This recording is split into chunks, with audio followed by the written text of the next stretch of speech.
When I was 21, I got sick.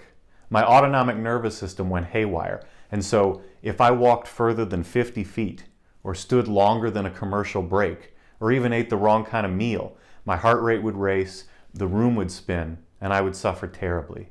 I was homebound for 11 years, and my health saga took 14 years in all.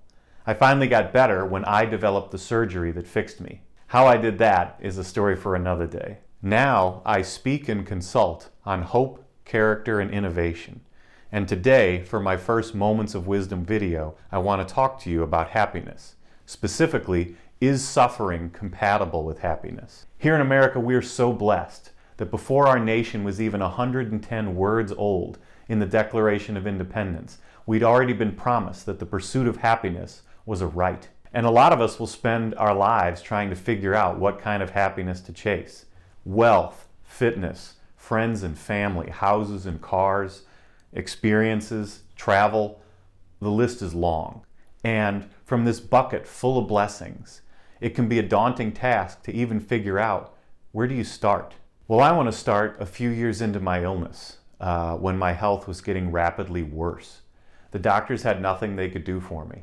I was 25 years old, I was bedbound 22 hours a day, and my future looked grim. It was likely pain and worsening disability. Any definition of happiness that was contingent on health, or on doing what you love, or following your bliss, or travel, or filling your life with the kinds of things and experiences that you would most want, most of that was out for me. I realized if I tied being happy to being healthy, I might never be happy again. And at that point, the task wasn't figuring out what kind of happiness to chase.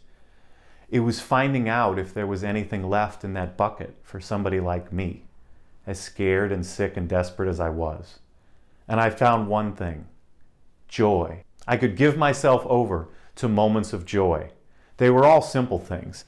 I could really laugh, remembering a Simpsons quote, or sing a verse of a song, even though if I sang the whole song, I'd be out of breath.